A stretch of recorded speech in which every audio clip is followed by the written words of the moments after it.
فاتحہ۔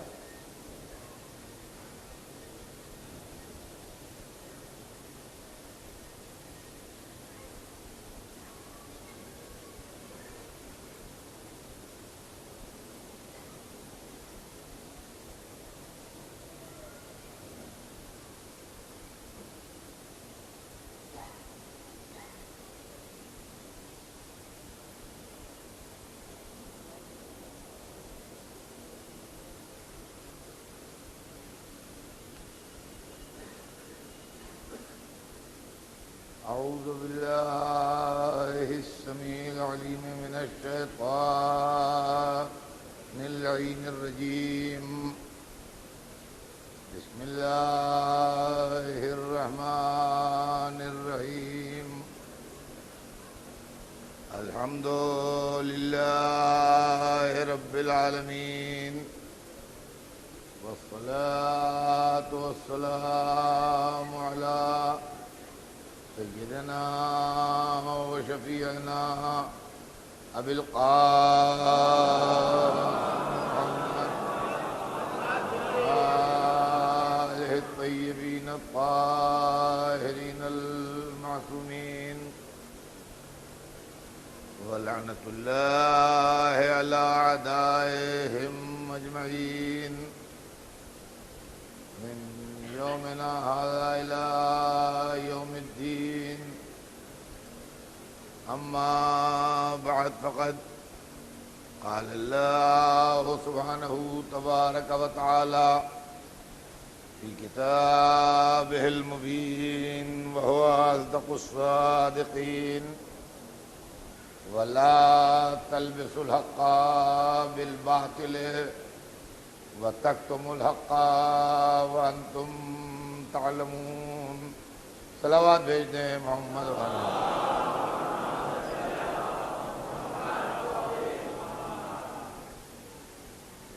خداوند عالم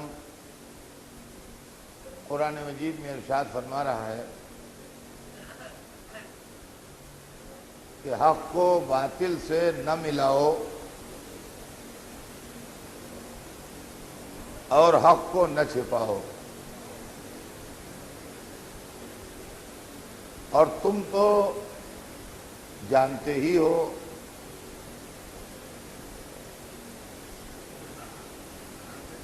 تلبیس کہتے ہیں کسی چیز کی صورت کے بدلنے کو، کسی چیز میں کسی چیز کے ملا دینے کو،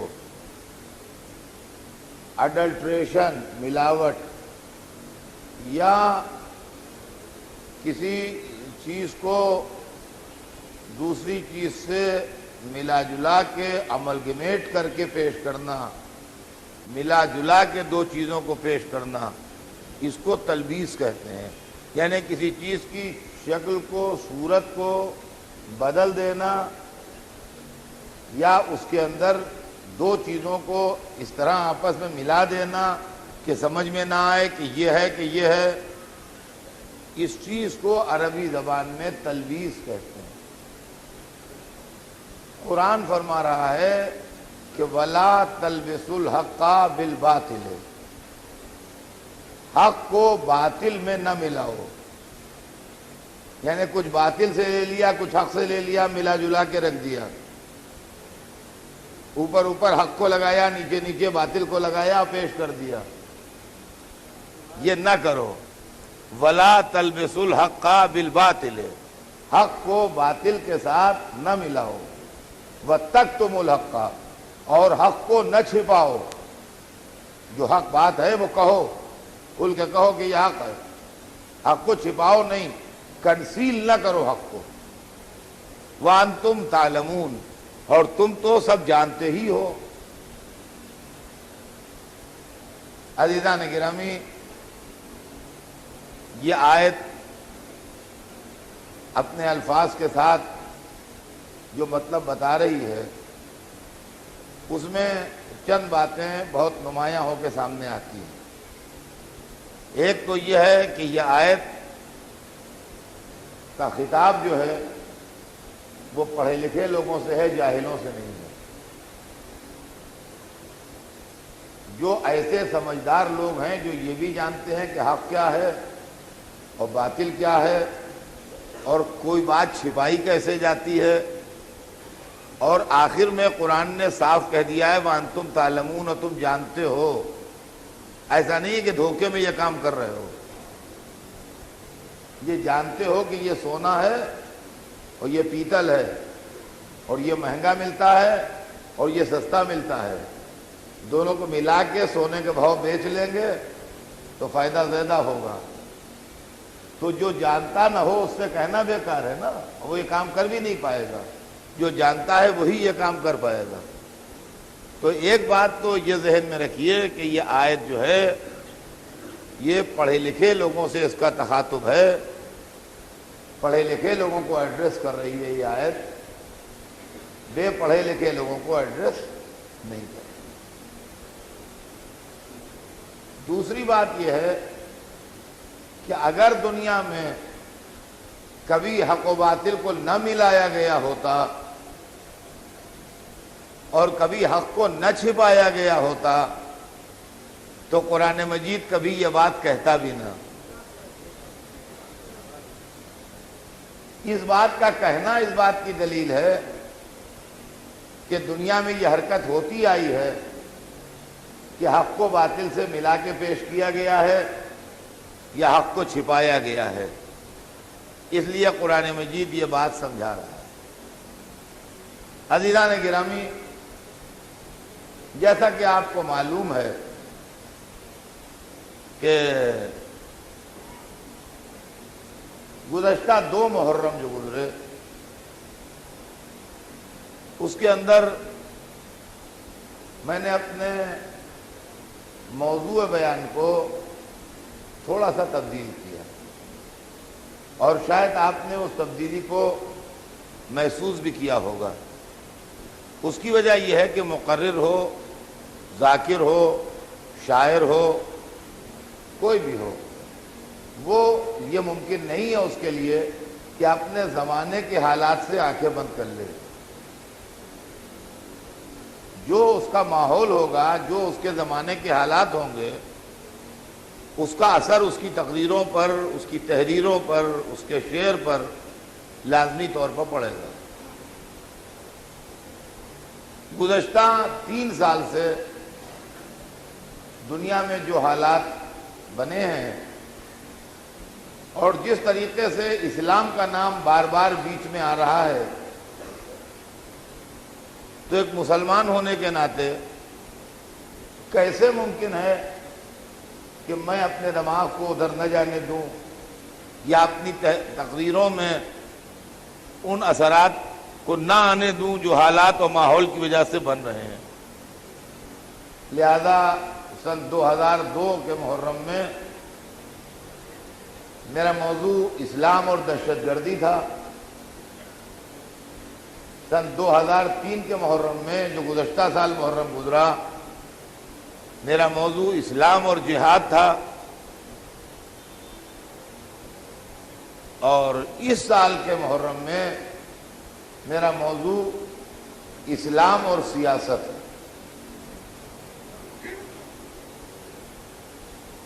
یہ سال میں آپ کی خدمت میں جو کچھ بھی عرض کروں گا اور اس عشرہ مجالس میں مجھے جو کچھ بھی پڑھنا ہے وہ یہ ہے کہ اسلام کیا ہے اور سیاست کیا ہے. مذہب اور سیاست. تو مذہب کس چیز کو کہتے ہیں، مذہب کس چیز کا نام ہے، مذہب کا ڈیفینیشن کیا ہے، اور سیاست کیا ہے، سیاست کس چیز کا نام ہے، سیاست کا ڈیفینیشن کیا ہے، اور کس طریقے سے لوگ مذہب میں سیاست کو ملاتے ہیں، سیاست کی آمیزش کرتے ہیں، اور اس کے نتیجے میں جو خرابیاں پیدا ہوتی ہیں، جو گڑبڑیں پیدا ہوتی ہیں، جو مذہب کے تعلق سے لوگوں کے دل میں برائیاں پیدا ہوتی ہیں، جو مذہب کا الزام آتے ہیں وہ تمام چیزیں جو ہیں وہ ہمارے اس اشرے میں زیر بحث آئیں گی، تاکہ ہمارے نوجوانوں کو، ہمارے بچوں کو، اور میری آواز کا پھیلاؤ جہاں تک بھی دنیا میں ہو، وہاں تک لوگوں کو اس بات کا اندازہ ہو جائے کہ کہیں وہ جس چیز کو مذہب سمجھ کے اعتراض کر رہے ہیں، ایسا تو نہیں ہے کہ مذہب کے کپڑے پہنے ہوئے سیاست کھڑی ہے۔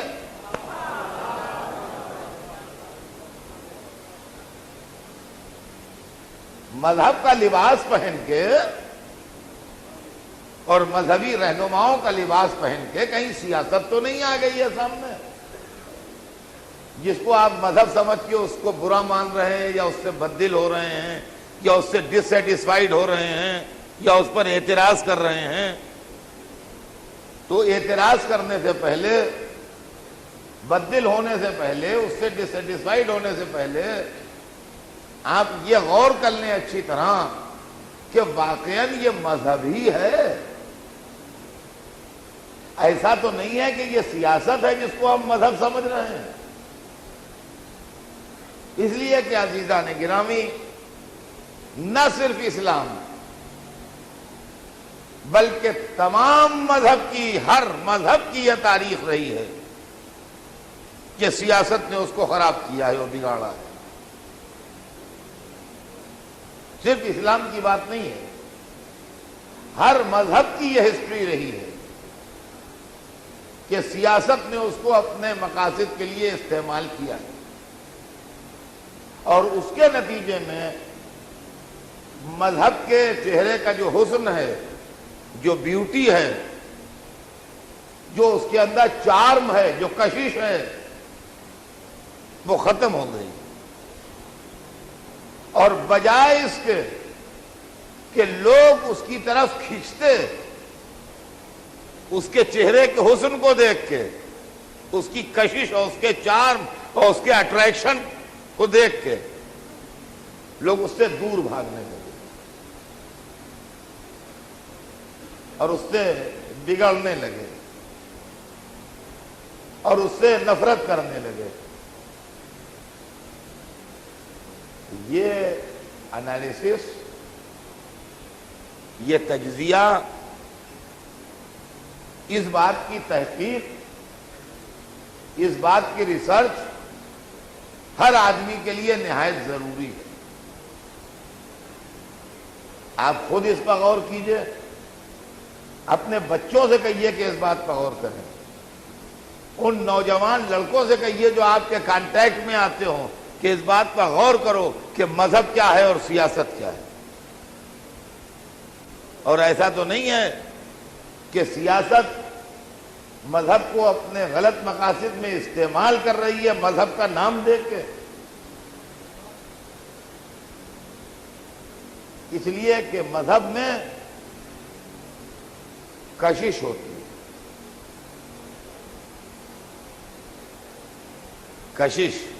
کشش سمجھے آپ، اٹریکشن۔ مذہب میں اٹریکشن ہوتا ہے جو اپنی طرف کھینچتا ہے، سیاست میں وہ چیز نہیں ہوتی۔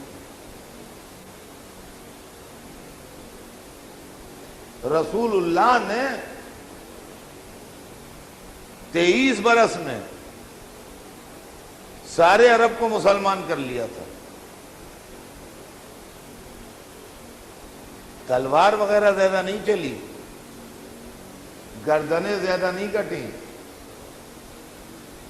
خون بہت نہیں بہے۔ پورا وہ ریولوشن جو رسول اللہ لائے، اس کے اندر مرنے والوں کی تعداد 1000 سے بھی کم ہے، مسلمان اور کافر دونوں ملا کے۔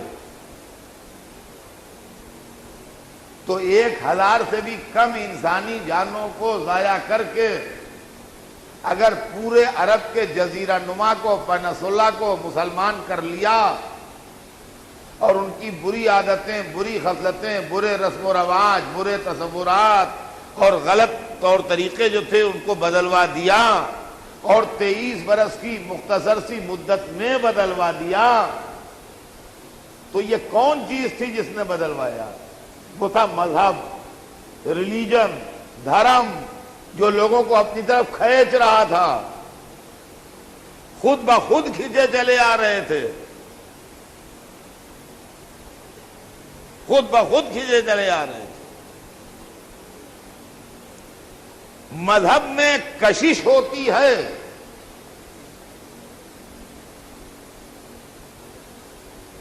اور قرآن مجید نے اس کا ذکر کیا ہے۔ وہ آیت آپ کو زبانی یاد ہوگی، اس مجمع میں بیٹھے ہوئے 90% لوگوں کو، وَرَأَيْتَ النَّاسَ يَدْخُلُونَ فِي دِينِ اللَّهِ أَفْوَاجًا، تم دیکھو گے کہ لوگ دین خدا میں فوج در فوج داخل ہو رہے ہیں۔ تو فوج در فوج داخل ہو رہے ہیں، یعنی جیسے فوجیں، تو فوج میں بھیڑ ہوتی ہے نا، فوج در فوج داخل ہونے کا مطلب کیا ہے؟ بھئی فوج 2-3 آدمیوں کا نام فوج تھوڑی ہوتا ہے۔ فوج کا لفظ جو استعمال ہوتا ہے تو فوج کب کہی جاتی ہے؟ 1000 ہے، 2000 ہے، 500 ہے، تو فوج ہے۔ 3 آدمی کھڑے ہیں تو یہ تھوڑی کہیں گے فوج کھڑی ہے، یہ 10 آدمی کھڑے ہیں تو یہ تھوڑی کہیں گے فوج کھڑی ہے۔ بھیڑ ہوتی ہے، زیادہ لوگ ہوتے ہیں، جبھی لفظ فوج استعمال ہوتا ہے۔ تو قرآن کہتا ہے یدخلون فی دین اللہ افواجا، اللہ کے دین میں لوگ فوج در فوج داخل ہو رہے ہیں، یعنی بھیڑ چلی آ رہی ہے مسلمان ہونے کے لیے، اللہ کے دین میں داخل ہونے کے لیے۔ تو یہ کہے میں داخل ہونے کے لیے، حکومت میں داخل ہونے کے لیے نہیں، سیاست میں داخل ہونے کے لیے نہیں، دین میں داخل ہونے کے لیے۔ یدخلون فی دین اللہ، لفظ قرآن کے اندر موجود ہے، دین خدا میں داخل ہونے کے لیے فوج در فوج چلے آ رہے ہیں۔ تو ایک طرف دین میں یہ کشش ہے کہ جو فوج در فوج اس کے اندر لوگ داخل ہو رہے ہیں، اور دوسری طرف جب دین سیاست بن جائے اور بینر دین کا لگا رہے، اندر سب کچھ سیاست آ جائے، تو ہندوستان میں 900 برس بھی حکومت کرنے کے بعد اسلام سروائیو نہ کر پائے، اور اپنے پیچھے کچھ شکوے، کچھ شکایتیں، کچھ رنج، کچھ غلط فہمیاں، کچھ ناراضگیاں چھوڑ کے چلا جائے۔ اب غور کر رہے ہیں میری بات کو؟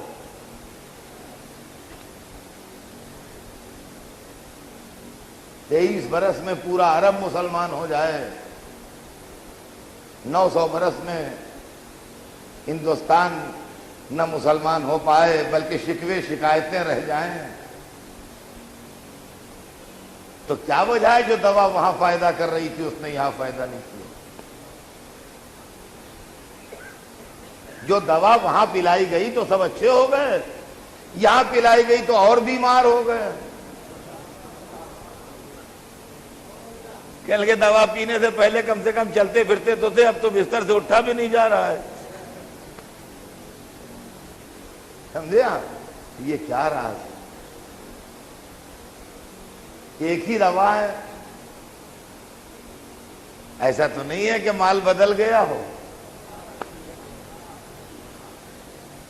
ایسا تو نہیں ہے کہ ادھر جو پلائی گئی ہو وہ اصلی دوا ہو اور ادھر جو پلائی گئی ہو وہ شیشی وہی ہو، لیول وہی ہو، مگر مال بدل گیا ہو۔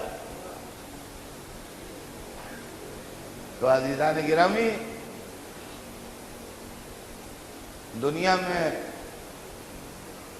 سیاست نے بہت کھیل کھیلے اور مذہب کو برباد کیا۔ آج میرا اپنا خیال یہ ہو سکتا ہے، میرا خیال غلط ہو، میں کسی پر نہ زبردستی کرتا ہوں، نہ اپنا عقیدہ و اپنا نظریہ کسی پر ٹھوسنے کی کوشش کرتا ہوں، زبردستی تھوپنے کی کوشش کرتا ہوں، لیکن میرا اپنا خیال یہ ہے کہ مسلمانوں کو آج کے دور میں دوسروں پر الزام رکھنے سے پہلے اپنے گھر کی تلاشی لے لینا چاہیے کہ ہمارے گھر میں تو کوئی گڑبڑ مال نہیں ہے۔ محض یہ کہہ دینا کہ یہ اسلام دشمن ہیں، وہ اسلام دشمن ہیں، مسلم دشمن طاقتیں یہ کر رہی ہیں، مسلم دشمن طاقتیں وہ کر رہی ہیں، فلاں اسلام دشمنی میں یہ کر رہا ہے، فلاں اسلام دشمنی میں یہ کر رہا ہے، ہو سکتا ہے، بالکل ٹھیک ہے کہ آپ کا خیال بالکل درست ہو کہ لوگ اسلام کے دشمن ہو رہے ہیں، لہذا مختلف سپر پاورز اور مختلف لوگ دنیا میں بسنے والے بڑی بڑی قومیں اسلام دشمن جذبات کے تحت مسلمانوں کے خلاف موومنٹ چلا رہے ہیں، یہ میں مانتا ہوں۔ ایسا نہیں ہے کہ میں یہ کہتا ہوں کہ نہیں صاحب یہ غلط ہے، بالکل بالکل آپ صحیح کہتے ہیں، ہو سکتا ہے اور ہوگا ایسا، مجھے انکار نہیں ہے اس سے، لیکن اگر آپ مجھے اجازت دیں تو میں دبی زبان اتنا کہہ دوں کہ سارے پڑوسی آپ کے خلاف ہیں تو 1400 برس سے آپ ان کے پڑوسی ہیں، تو آپ نے محبت بوئی ہے کہ عداوت بوئی ہے؟ اور دوسری بات یہ ہے کہ یہ بڑا ایزی ایکسکیوز ہے کہ صاحب ہماری دشمنی میں لوگ یہ کر رہے ہیں، ہماری دشمنی میں لوگ یہ کر رہے ہیں، فلاں اسلام دشمن ہے، فلاں اسلام دشمن ہے، فلاں اسلام دشمن ہے۔ ہوگا، ہم نہیں کہتے کہ نہیں ہوگا، ضرور ہوگا، مگر کبھی ٹھنڈے دل سے یہ بھی غور کیجئے کہ ہم نے اپنی زندگی، میں تو زندگی سے مجلسیں پڑھتا ہوں اور زندگی کا تجربہ ہی میرے بیان کا سارا میٹر ہوتا ہے اور تو کچھ ہوتا نہیں۔ میں تو یہ دیکھا، میں نے اپنی زندگی میں ہر چیز دیکھنے کی کوشش حتی الامکان کی، تو میں نے دیکھا کہ اکثر جاہل اور بدتمیز بچوں کی مائیں جو بڑے شریر، چور، گالیاں بکنے والے، اسکول سے بھاگنے والے ہوتے ہیں، ان بچوں کی جاہل مائیں، پڑھی لکھی مائیں نہیں، جاہل مائیں اکثر و بیشتر یہ کہتی ملی کہ سب ہمارے بھیا کے دشمن ہیں، سب ہمارے بھیا کے دشمن ہیں، وہ اپنے لڑکے کی خطا کبھی ماننے کو تیار نہیں ہیں، سب ہمارے بھیا کے دشمن ہیں، اس لیے بھیا کے سب پیچھے پڑے رہتے ہیں۔ فلاں نے چوری کا الزام لگا دیا، ہمارا بھیا کہاں ایسا، فلاں نے گالیاں بکنے کا الزام لگا دیا، ہمارا بھیا کہاں ایسا، فلاں نے یہ کہہ دیا کہ اس نے ڈھیلا مار دیا، بھلا ہمارا بھیا کہاں ایسا، فلاں نے کہہ دیا وہ اسکول سے بھاگتا ہے، بھلا ایسا کہاں۔ سوال یہ پیدا ہوتا ہے کہ اس طول تاریخ میں آپ نے کون سا ایسا تیر مار لیا ہے دنیا میں جو دنیا آپ کی دشمن ہو رہی ہے؟ کبھی سوچیے، آپ بگڑ نہ جائیے گا، اس لیے کبھی کبھی سچی باتیں جو ہوتی ہیں وہ کڑوی ہوتی ہیں۔ آپ پہلے اپنی پوزیشن دیکھیے دنیا میں کیا ہے، اور سوچیے آپ کہ آپ اس نتیجے تک کیسے پہنچ گئے۔ کون سی چیز ایسی تھی جو آپ کے علم کو، آپ کے اخلاق کو، آپ کے کردار کو، آپ کی سرداری کو، آپ کی سربلندی کو کھا گئی؟ کون سی چیز تھی ایسی؟ کیا ہو گیا ایک دم سے جو ساری دنیا میں ہم نکو بنے میں گھوم رہے ہیں؟ اپنی محفل میں بیٹھ کے آپ جتنا چاہے خوش ہو لیجئے، انٹرنیشنل مارکیٹ میں آپ مجرم بنے کھڑے ہیں، کہیں آپ سے مطالبہ ہے کہ ہاتھوں کے نشان دیجئے، کہیں پیروں کے انگوٹھوں کے نشان دیجئے۔ کیا پوزیشن ہے آپ؟ یہاں بیٹھ کے اس میں سب آپ بیٹھے ہیں، جتنا چاہے میں آپ کی تعریف کر دوں، آپ جتنے چاہے نعرے لگا لیجئے، خوش ہو جائیے۔ یہاں سے باہر نکل کے جائیے تھوڑی دور، پھر دیکھیے کیا قیمت ہے آپ کو۔ تو عزیزان گرامی، اگر ایسے ہی خوش ہونا ہے تو گھر میں ایک تخت بچھا کے بیٹھ جائیے کہ یہ ہم اکبر بادشاہ ہیں، اور شاد ہو لیجیے. اور لال قلعہ بھی ہمارا ہے، اور آگرہ بھی ہمارا، اور دلی بھی ہمارا. وہاں تک ہماری حکومت ہے، ہماری فوجیں ٹہل رہی ہیں پورے ہندوستان میں، اور ہمارے ہاتھی جھوم رہے ہیں. اب خوش ہو لی. اگر اسی میں غم غلط ہوتا ہے اور اسی میں خوشی ملتی ہے تو بسم اللہ. ورنہ آپ کو انالیسس کرنا پڑے گی، تو آپ کو تجزیہ کرنا پڑے گا کہ کہاں کہاں کے اوپر گڑبڑ ہوئی ہے اور کہاں کہاں کے اوپر معاملے خراب ہوئے ہیں جس کی وجہ سے معاملات جو ہیں وہ بگڑے. اس لیے کہ سیاست جو ہے وہ ہمیشہ اپنا مطلب نکالنا جانتی ہے. اس کو اس سے کوئی بحث نہیں ہوتی کہ صحیح کیا ہے غلط کیا ہے.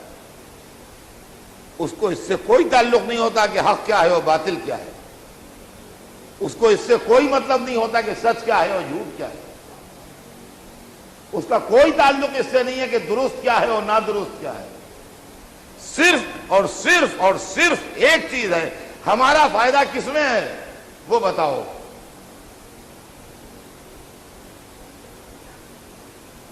یہ اس کا نام سیاست ہے. ہمارا فائدہ کس میں یہ بتائیے آپ. جس میں ہو وہ کام کیا جائے گا، وہی سچ ہے، وہی حق ہے، وہی درست ہے، وہی دین ہے، وہی ایمان ہے. سب کچھ وہ ہے جس میں ہمارا فائدہ ہے.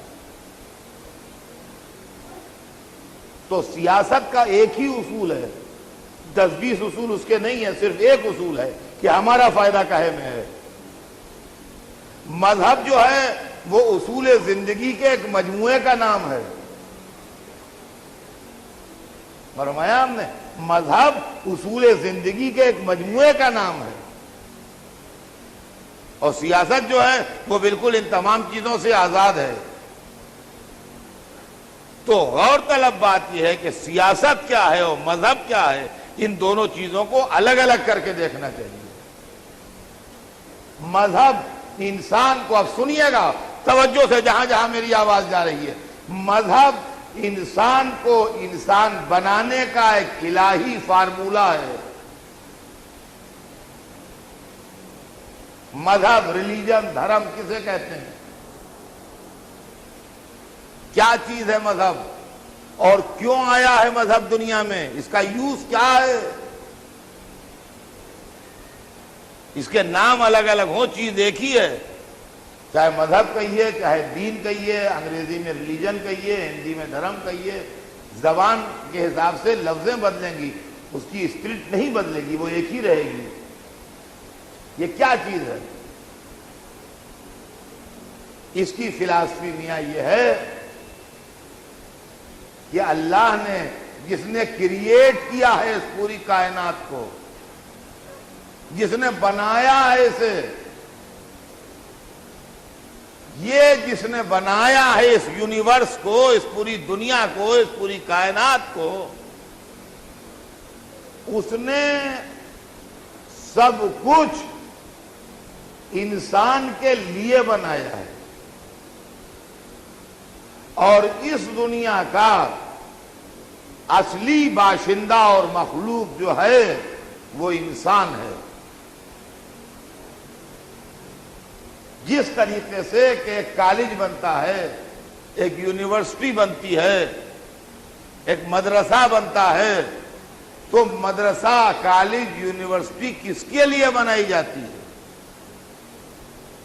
تاکہ لڑکے اس میں پڑھیں، جہالت دور ہو اور علم پھیلے. دیکھیے اسکولوں کے، کالجز کے، یونیورسٹیز کے، مدرسوں کے بنائے جانے کا ریزن کیا ہے یہ سوچئے. کیوں بنتے ہیں بھائی؟ ہر کام کے پیچھے ایک سبب ہوتا ہے، بغیر سبب کے کوئی کام نہیں ہوتا دنیا میں. جو بھی آدمی کرتا ہے، جو بھی کوئی کرتا ہے، باعقل شعور والا انسان دیوانے کی بات میں نہیں کرتا. عقل مند آدمی جب بھی کوئی کام کرتا ہے تو اس کے پیچھے کوئی ریزن ہوتا ہے، کوئی سبب ہوتا ہے جس کی وجہ سے وہ کام کرتا ہے. تو اسکول اور کالج اور یونیورسٹیز جو بنتی ہیں، مدرسے جو بنتے ہیں، ایجوکیشنل انسٹیٹیوشنز جو بنتے ہیں، وہ کاہے کے لیے بنتے ہیں؟ اس لیے بنتے ہیں کہ انسان میں جہالت پائی جاتی ہے۔ تو یہ مدرسے، یہ کالج، یہ یونیورسٹیز، یہ تعلیمی ادارے جو ہیں وہ انسان سے جہالت کے اندھیرے کو دور کریں اور ان کے دماغ میں علم کی روشنی پیدا کریں، تاکہ جہالت ان کو برا انسان نہ بنا دے، علم ان کو اچھا انسان بنائے۔ یہ مقصد ہے نا اس کا، اس لیے بنتے ہیں۔ اب جب ایک کالج بنے گا، جب ایک اسکول بنے گا، جب ایک یونیورسٹی بنے گی، تو بلڈنگ بھی بنے گی، فرنیچر بھی بنے گا،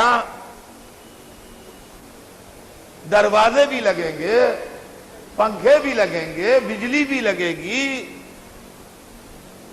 لیب بھی درست کی جائے گی، سب چیزیں ہوں گی اس کے اندر، لائبریری بھی ہوگی۔ تو یہ سب کچھ جو ہوگا اس کے اندر، مطلوب و مقصود یہ سب چیزیں نہیں ہیں۔ مقصد یہ ہے کہ ان سب چیزوں اور ان فیسلٹیز کے ساتھ لڑکے آن کے پڑھیں۔ نتیجہ یہ ہے کہ کسی ٹیچر کا اپائنٹمنٹ کالج کی میز کرسیوں کے لیے نہیں ہوگا۔ امتحان کبھی کالج کے دیواروں، دروازوں، کمروں کا نہیں ہوگا۔ سمجھیے بات، امتحان ہمیشہ لڑکوں کا ہوگا۔ مقصود یہ ہے کہ لڑکے آن کے اس میں پڑھیں۔ اب یہ کہ ان کے پڑھنے کے لیے بیٹھیں گے کہاں، تو کرسی بھی چاہیے ہے، ڈیسک بھی چاہیے ہے، قلم بھی چاہیے ہے، چھت بھی چاہیے ان کے سر کے اوپر، اور دروازے بھی چاہیے ہیں کہ سردی میں ہوا نہ آئے اور گرمی میں دھوپ نہ آئے اور پانی برستے میں بھیگ نہ جائیں، اور ان کو یہ بھی چاہیے، وہ بھی چاہیے، وہ بھی چاہیے، تو سب کچھ چاہیے، تو سب کچھ پرووائڈ کیا جائے گا۔ مگر مقصد یہ سب کچھ پرووائڈ کرنا نہیں ہے، مقصد یہ ہے کہ وہ تعلیم حاصل کریں۔ اسی طریقے سے اللہ نے جب اس دنیا میں انسان کو بھیجا، اس کائنات کا سردار بنا کے، اشرف المخلوقات بنا کے، تو پوری کائنات کو سجا۔ یہ کائنات جو سجی گئی یہ انسان کے لیے سجی گئی، لیکن جتنے ٹیچر آئیں گے وہ دیواروں، پاکھوں، میز کرسیوں کے لیے نہیں آئیں گے، وہ اسٹوڈنٹ کے لیے آئیں گے۔ جتنی کتابیں آئیں گی وہ ان کے لیے نہیں آئیں گی کہ کرسیاں یہ کتابیں پڑھیں گی اور میزیں وہ کتابیں پڑھیں گی، بلکہ وہ طالب علموں کے واسطے آئیں گی۔ اسی لیے اس دنیا کے مدرسے میں اللہ نے 1,24,000 بھیجے، مگر ایک نبی بتا دیجئے جو جانوروں کے لیے آیا ہو۔ ایک کوئی پیغمبر 1,24,000 بتائیے جنہوں نے آن کے فرمایا ہو کہ بھائی میں تو جانوروں کی اصلاح کے لیے آیا ہوں۔ کوئی ایک نبی نے یہ فرمایا ہو کہ بھائی میں تو ذرا پہاڑوں کو ٹھیک کرنے اور سب میدانوں کو ٹھیک کرنے آیا ہوں۔ کسی نے کہا ہو کہ میں چاند تاروں کے لیے بھیجا گیا ہوں کہ ان کا حساب کتاب ذرا سیٹ ہو۔ پورے 1,24,000 انسان کے لیے آئے۔ جتنے نبی آئے سب انسان کے واسطے، جتنی کتابیں آئیں سب انسانوں کے لیے، جتنے امام آئے سب انسانوں کے لیے، جتنے اللہ کے پیغام آئے سب انسانوں کے لیے۔ تو معلوم ہوا کہ یہ الہی مشن ہے کہ انسان کو انسان بنایا جائے۔ جی، انسان کو انسان بنایا جائے، یہ الہی مشن ہے کہ انسان انسان بنے۔ تو انسان کیسے بنے گا؟ مذہب آ کے اس کو بتائے گا، پڑھائے گا، سکھائے گا، اس کے اندر سے جہالت دور کرے گا، اس کے دماغ میں علم کا چراغ جلائے گا، جبھی وہ انسان بنے گا، ورنہ وہ انسان نہیں بن پائے گا۔ اس لیے کہ یہ جو جس کو آپ انسان کہتے ہیں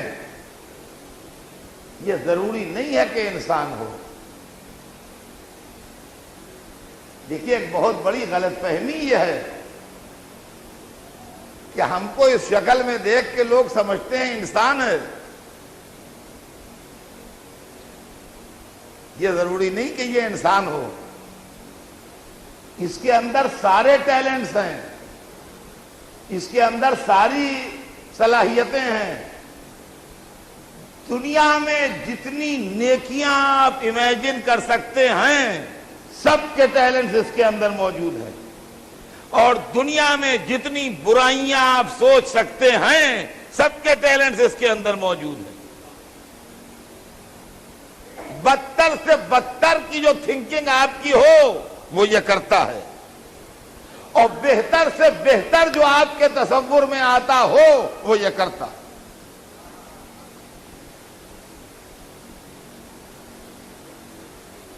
یہ کائنات کا سردار ہے، سب کے سب اس کے غلام ہیں۔ آپ اس کی ہائٹ کو 5 فٹ 10 انچ یا 6 فٹ یا 6 فٹ 2 انچ یا 5 فٹ 5 انچ میں نہ ناپیے، یہ آپ کا بچکانا فیل ہوگا اگر انسان کی ہائٹ کو آپ اس طرح ناپیں کہ یہ 5 فٹ 6 انچ کے ہیں، یہ 5 فٹ 10 انچ کے ہیں، یہ 6 فٹ کے ہیں، یہ 6 فٹ 2 انچ کے ہیں۔ یہ بھول جائیے سب، یہ ہمالیہ سے کہیں زیادہ اونچا ہے۔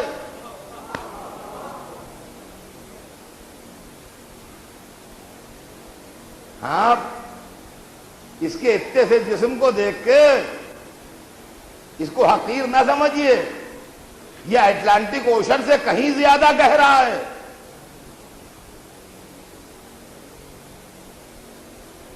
آپ اس کی سولی رنگت کو دیکھ کے یہ نہ کہہ دیجئے کالا کا لوٹا ہے، یہ آفتاب سے کہیں زیادہ روشن ہے۔ انسان ہے، سردار ہے، مالک ہے۔ یہ شیر سے زیادہ خطرناک ہے۔ شیر کو دیکھ کے آدمی بھاگتا ہے، سانپ کو دیکھ کے آدمی ڈرتا ہے۔ سانپ کیا چیز ہے اس کے آگے؟ شیر کیا چیز ہے؟ کھلونے ہیں اس کے جس سے کھیلتا ہے۔ سانپ سے زیادہ زہریلا، شیر سے زیادہ درندہ، کبوتر اور فاختہ سے زیادہ انوسینٹ۔ ساری نیکیوں کی بنیاد یہی، ساری برائیوں کی بنیاد یہی، سارا خیر اسی کی وجہ سے، سارا شر اسی کی وجہ سے، سارے ظلم اسی نے کیے، سارے عدل اسی نے کیے۔ آپ سمجھتے کیا ہیں اسے کہ یہ کیا ہے؟ یہ اور وہ، ارے پہلے آپ اپنے کو تو پہچانیے کہ آپ ہیں کیا، پھر دنیا بھر کو دیکھنے نکلیے گا کہ اور کیا ہے۔ یہ اتنا سا مخلوق جو ہے آدمی، اور شیر کا نام ہو، شیر کیا کھلونا ہے اس کا؟ سرکس میں اس سے کھیل دکھاتا ہے، پیسے کماتا ہے، کھاتا خود ہے، اس کو بھی کچھ ٹکڑے ڈال دیتا اتنے کہ وہ زندہ رہے بس۔ تو شیر اس کا کھلونا ہے، شیر کے ذریعے پیسے کماتا ہے۔ سانپ اس کا کھلونا ہے، سانپ کا ناچ دکھا کے پیسے کماتا ہے۔ یہ سب چیزوں سے پیسے کماتا ہے۔ ہاتھی کے وہ بیٹھ کے چلتا ہے، جب گھوڑے پہ چلتا ہے تو لگام لگاتا ہے کنٹرول کرنے کے لیے اسے۔ اونٹ اس سے بڑا ہے، اس پہ چلتا ہے تو نکیل، لگام میں 2 ہوتے ہیں وہ، اور نکیل میں 1 ہی ہوتا ہے۔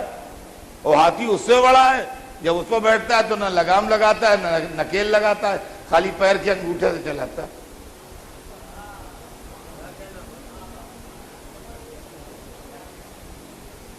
ہاتھی کے مہاوت کا 6-7 برس کا لڑکا پیر کے انگوٹھے سے ہاتھی کو چلایا کرتا ہے۔ دیکھا ہم نے؟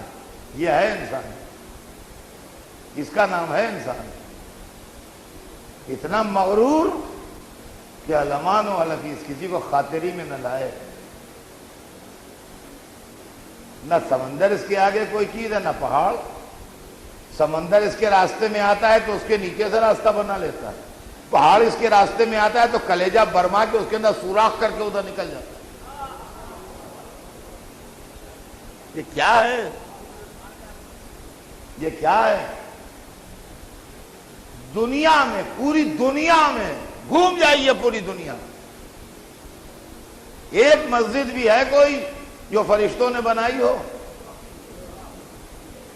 مکے میں، مدینے میں، کربلا میں، نجف میں جو ہولی سٹیز ہیں ان میں بھی کوئی مسجد ہے ایسی کہ جو کہا جائے صاحب یہ فرشتوں کی بنائی ہوئی ہے؟ یہ مسجد ملائکہ آکے بنا گئے تھے، جتنی بنائی سب اسی نے بنائی، اور بدتر سے بدتر جگہ کوئی ویران مسجد پڑی دیکھیے تو کبھی آپ نے سنا کہ صاحب وہ پڑوس میں ایک بدماش جن رہتا ہے اس نے ساری پراپرٹی بیچ لی اس مسجد کی، اب کہاں سے مسجد کا مینٹیننس ہو؟ جتنی بیچی ہیں وہ سب اسی نے، جتنی بنائی ہے سب اسی نے، نہ کسی ملک نے بنائی ہے مسجد، نہ کسی جن نے بیچی ہے مسجد۔ تو فرمایا کوئی مسجد کی پراپرٹی کسی جن نے نہیں بیچی، جتنی بیچی ہیں سب انسانی نے بیچی ہیں، اور کوئی مسجد کی پراپرٹی کسی ملک نے وقف نہیں کی، جتنی کی ہیں سب انسان نے کی۔ تو معلوم ہے بنانے والا بھی یہی ہے، بگاڑنے والا بھی یہی ہے۔ تو مقصد یہ ہے کہ اس کے اندر جنت بھی ہے، جہنم بھی ہے، خیر بھی ہے، شر بھی ہے، عدل بھی ہے، ظلم بھی ہے۔ اسی لیے تو مولا علی نے کہا ہے اس انسان کو کہ اتسمو انکا جرم صغیر وفیکا طوی عالم الاکبر، اے انسان کیا تو سمجھتا ہے کہ تو چھوٹا سا جسم ہے، تیرے اندر عالم اکبر پوشیدہ ہے؟ جب علی نے دیکھا تب یہ نقطہ سمجھ میں آیا کہ پوری کائنات مل کے عالم اصغر ہے اور انسان عالم اکبر ہے، یعنی کائنات چھوٹا وجود ہے، انسان بڑا وجود۔ صلوات دیتے ہیں۔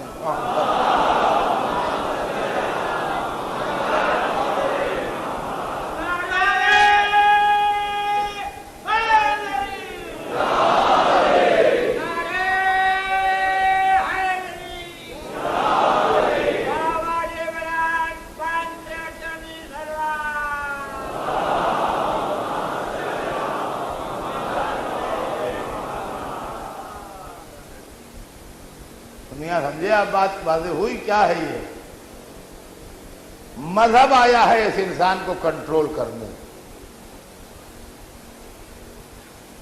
جتنی مشینیں ہوتی ہیں اور خاص طور سے جو چلتی ہیں ان میں بریک بھی ہوتے ہیں۔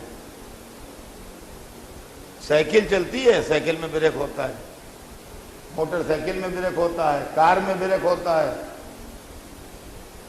پانی کے جہاز میں بھی بریک ہوتے ہیں، جہاں چاہتا ہے کپتان روک لیتا ہے اسے۔ ہوائی جہاز میں ہوتے ہیں، ایئر بریک کہلاتے ہیں۔ تو بس دیکھیے اس سے زیادہ سمپل میں پڑھ نہیں سکتا ہوں، میرے لیے پاسبل نہیں اس سے زیادہ سمپل۔ زندگی میں مذہب کا یوز کیا ہے؟ وائی، کیوں مذہب کو ہم مانیں؟ اس کا جواب سنیں بچے۔ زندگی میں مذہب کا وہی رول ہے جو آپ کے کار یا موٹر سائیکل میں بریک کا رول ہے۔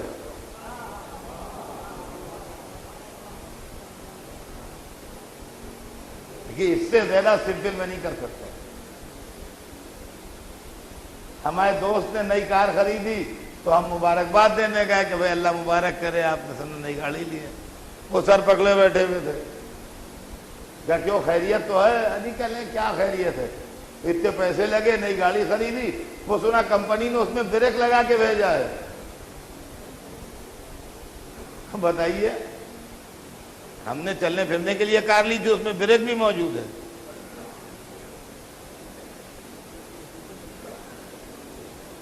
تو ان کا کہ اس نے آپ کو پریشان ہوئے، کیا بات ہے؟ مطلب یہ تھوڑی ہے کہ 24 گھنٹے آپ بریک لگائے کھڑے رہیے، کہیں چلیے ہی نا۔ تو آپ چلیے، جائیے، آئیے، جہاں سگنل ریڈ ہو وہاں بریک لگائیے، جہاں کوئی بچہ سامنے آ جائے بریک لگائیے، آپ دوسرے سے یا دوسرا آپ سے ٹکرانے والا ہو تو بریک لگائیے، آپ کو یا دوسرے کو آپ کی وجہ سے خطرہ ہو تو بریک لگائیے، ورنہ راستہ صاف ہو تو آپ چلے جائیے۔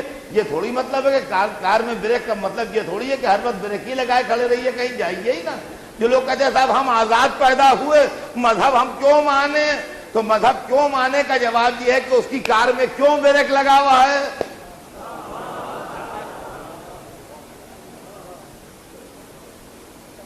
بھائی گاڑی جا رہی ہے، بچہ سامنے آیا، آپ نے بریک لگا دیا. کسی نے غلط گاڑی ایسے کاٹی کہ اگر آپ اسی اسپیڈ سے جائیں گے تو ٹکرا جائیں گے، آپ نے بریک لگایا. آپ جا رہے ہیں، سگنل ریڈ ہو گیا، آپ نے بریک لگایا. تو بریک کا یوز جو ہے وہ اس کے موقع ہوتے ہیں جہاں وہ بریک استعمال ہوتا ہے، ورنہ ہر وقت بریک تھوڑی استعمال ہوتا ہے. بس جس طریقے سے کار میں یا موٹر سائیکل میں بریک کا یوز ہے، ویسے ہی زندگی میں مذہب کا یوز ہے. آپ کو آنکھیں دی ہیں، آپ دیکھیے، شوق سے ساری دنیا دیکھیے. جب نامحرم کا چہرہ آئے بریک لگائیے. آپ کو زبان دی ہے، آپ بولیے. جب غیبت آئے جب بریک لگائیے. آپ کو منہ دیا ہے، کھائیے. جب لقمہ حرام آئے بریک لگائیے. سمجھیے بات کو، کیا ہے مطلب. اور اس مجلس میں ہزاروں آدمی ایسے بیٹھے ہوں گے جو گاڑی چلانا جانتے ہیں. بریک نہ ہو، آپ گاڑی لے کے کہیں چلے جائیے تو میں جانوں. غیر صاحب، ادر صاحب، بریک ہی نہیں، گاڑی نہیں جا سکتی ہے. ان کا کیا اسٹارٹ نہیں ہو رہی؟ اسٹارٹ ہو رہی ہے، انجن ٹھیک ہے، بریک فیل ہو گئے. تو جب بریک فیل ہو جائے تو گاڑی آگے نہیں کوئی چلاتا ہے. چل سکتی ہے وہ، ایسا نہیں کہ چلے گی نہیں، مگر کنٹرول میں نہیں رہے گی. فرمایا ہم نے چل سکتی ہے، بریک فیل ہو جانے کے بعد گاڑی چلے گی، ایسا نہیں کہ انجن فیل ہو گیا، مگر گاڑی کنٹرول میں نہیں رہے گی. تو کنٹرول میں نہیں رہے گی تو آپ کے لیے بھی خطرہ ہے، دوسرے کے لیے بھی خطرہ ہے. بس یہی کام مذہب کا ہے کہ انسان چلے گا بغیر مذہب کے، مگر کنٹرول میں نہیں رہے گا.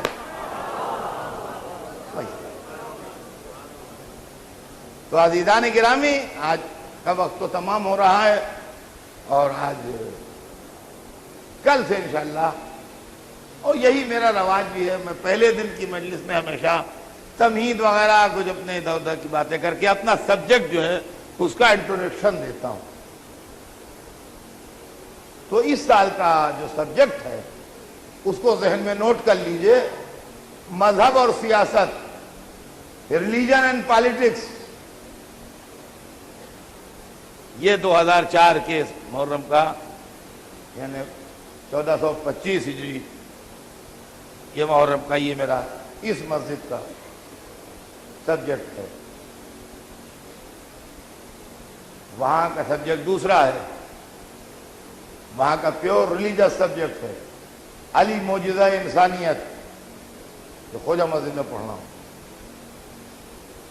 اور یہاں کا سبجیکٹ جو ہے وہ دوسرا، ریلیجن اینڈ پالیٹکس. اب میں آپ کو آگے سناؤں گا کہ پالیٹکس نے ریلیجن کے ساتھ کیا کیا اور اس سے دنیا میں کیا ہوا. لیکن ریلیجن کے چہرے میں، مذہب کے چہرے میں کشش ہے، اٹریکشن ہے، اور اس کے اندر صفت یہ ہے کہ یہ اپنی طرف کھینچتا ہے. لیکن اسی صورت میں ہے جب اس کے چہرے پر سیاست کی نقاب نہ ہو، جب اس کی شکل کو ملوکیت و سلطنت و پالیٹکس نے بگاڑا نہ ہو، تب اس کے چہرے میں کشش ہے.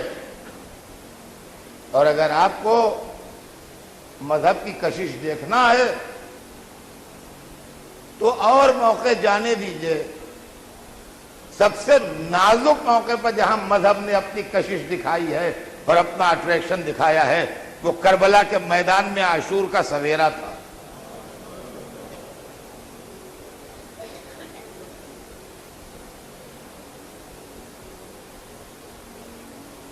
وہ کربلا کے میدان میں عاشور کا سویرا تھا.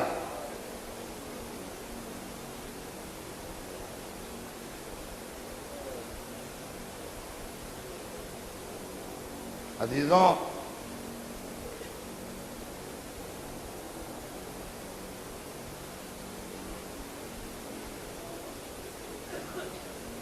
مجھے 3-4 دن اس مجلس کے بعد بھی ایک مجلس پڑھنا ہے، اور وہ کیسر باغ میں ہوگی.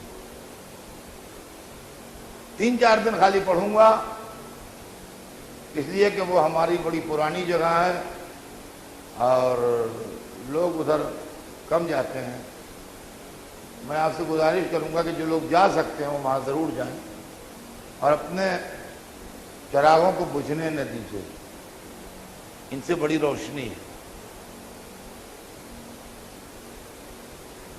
تو میں جو کہہ رہا تھا آپ سے وہ یہ کہ اٹریکشن عاشور کے سویرے سے زیادہ نازک حالات دنیا میں کبھی نہیں تھے۔ ایک طرف لاکھوں کا لشکر تھا، لاکھوں کا، اور ایک طرف 72 آدمی تھے۔ جدھر 72 آدمی تھے وہ 3 دن سے پیاسے تھے۔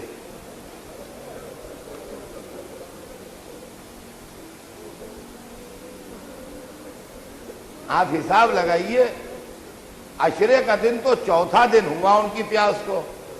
بھائی 7ویں کو سویرے سے پانی نہیں تھا، تو 7ویں ایک دن، 8ویں دوسرا دن، 9ویں تیسرا دن، تو اب 10ویں جو آیا وہ چوتھا دن لگ گیا نا پیاس کو۔ تو یہ 3 دن کی پیاس جس لشکر پر گزر چکی تھی اور اب چوتھا دن لگا تھا، 72 تو وہ تھے جو 3 دن کے پیاسے تھے اور چاروں طرف سے گھرے ہوئے تھے، اور ان کے سردار نے رات کو اعلان کر دیا تھا کہ تمہارا جہاں دل چاہے چلے جاؤ، میں تمہیں نہیں روکتا، میرا کوئی تم پر الزام نہیں ہے، مجھ سے تم سے کوئی شکایت نہیں ہے، تم جاؤ، میں خوشی سے اجازت دیتا ہوں۔ تو ان کو اپنے سردار کی پرمیشن بھی ملی ہوئی تھی کہ اگر تم جاؤ تو مجھے تمہارے جانے پر کوئی شکوہ، کوئی شکایت، کوئی رنج، کوئی ملال نہیں ہے، بلکہ میں خود کہہ رہا ہوں کہ تم جاؤ۔ عالی ظرف سردار نے اپنے لشکریوں کو اجازت دے دی تھی کہ جہاں دل چاہے جاؤ، مجھے کوئی شکایت نہیں۔ ہم سیاست کی دنیا میں صبح سے شام تک دیکھتے ہیں کہ پرانی پارٹیاں چھوڑ کے لوگ حکومت کی والی پارٹیوں میں چلے جاتے ہیں۔ جہاں دولت دیکھی ادھر دوڑ گئے، جہاں اقتدار دیکھا ادھر دوڑ گئے، جہاں سرمایہ دیکھا ادھر دوڑ گئے، جہاں خوشحالی دیکھی ادھر دوڑ گئے، جدھر دسترخوان لمبا بچ گیا وہیں ہاتھ دھو کے بیٹھ گئے۔ یہ دنیا کی سیاست میں روزمرہ ہے، اس کے لیے پڑھنے اور بتانے کی کیا ضرورت؟ کوئی تعجب نہ ہوتا اگر 72 پیاسوں میں سے کوئی ایک ٹوٹ کے اس بڑے لشکر میں چلا جاتا۔ زیادہ سے زیادہ انسان یہی کہتے ہیں، ارے بھائی پیاس کہاں تک جھیلے آدمی، مجبور ہو گئے تو ادھر چلے گا کہ پانی تو ملے گا۔ ارے بھائی موت کون گلے لگا لیتا ہے خوش ہو کے، ادھر زندگی تھی ادھر چلے گئے۔ ارے بھائی غریبی جہاں ہو کچھ نہ ہو وہاں کون رہتا ہے، ادھر بادشاہت تھی ادھر چلے گئے۔ لیکن حسین مذہب کے چہرے کو بے نقاب دکھا رہے تھے۔ کشش اتنی بڑھی کہ 72 پیاسوں میں کوئی لاکھوں کے لشکر کی طرف نہیں گیا، مگر لاکھوں کے لشکر کا ایک سردار 72 پیاسوں میں آ کے مل گیا۔ عزیزان گرامی، آج پہلی محرم ہو گئی۔ اس مسجد میں عام طور سے لوگوں نے آج محرم کا چاند دیکھا۔ حسین ہمارے گھروں میں مہمان آ گئے، سیدہ کے لال کی صفحے ماتم بجھ گئی۔ اے حسین آئیے، ہم آپ کا استقبال کرتے ہیں۔ سیدہ کے لال، یہ آپ کے غلام آپ کے استقبال کے لیے جمع ہیں۔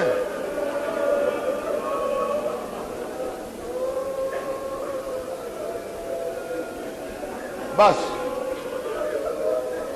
آج پہلی رات ہے، بس پہلی جھلک دیکھ لیجئے۔ اور صرف وہی نہیں آ رہا ہے بلکہ اپنے جوان بیٹے کو لیے ہوئے آ رہا ہے، اپنے جوان بیٹے کو لیے ہوئے آ رہا ہے۔ آپ انسانی فطرت پڑھیے.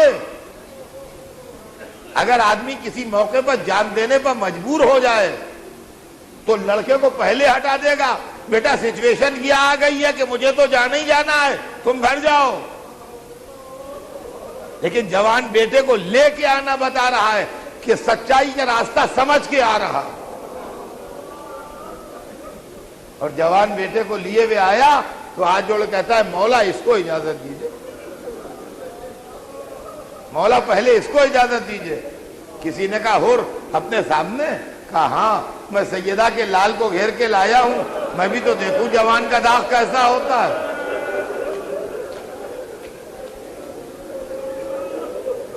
ہاتھ جوڑ کے خوشامد کر کے کسی نہ کسی طرح اس نے اجازت لے لی. اور جب اجازت مل گئی اور بیٹا گیا مقتل میں, اور بہادر باپ کا بہادر بیٹا شان سے لڑا, اور جب لڑ کے زخمی ہو کے گھوڑے سے گرا. عزیزان گرامی, یہ مذہب ہے جو آخر تک ساتھ دیتا ہے. سیاست وہیں تک ساتھ دیتی ہے جہاں تک اپنا فائدہ ہوتا ہے, جہاں فائدہ ختم ہوتا ہے سیاست پہچانتی نہیں. یہ مذہب ہوتا ہے جو آخر تک پہچانتا رہتا ہے. جب جو حر پہنچے تو دیکھا حسین بیٹھے ہیں, ہاتھوں میں رومال ہے, بیٹے کا سر زانو پہ ہے. ارے مولا آپ آ گئے, ارے آقا آپ آ گئے. کہا حر کیوں نہ آتا, تو تو میرا مہمان ہے. اور جیسے ہی بیٹے نے آنکھیں بند کی, باپ نے چاہا میت اٹھائے, حسین نے روک دیا. ارے کیا غضب کرتا ہے, تیرے بیٹے کا لاشا ہم اٹھائیں گے. اے حر کہیں باپ بھی بیٹے کا لاشا اٹھاتا ہے؟ میں کہوں گا ارے عصر عاشور کو آؤ, ایک جوان کا لاشا پڑا ہے, بوڑھا باپ بیٹھا ہے, علی اکبر کی میت ہے, خیمے سے زینب کبریٰ نکل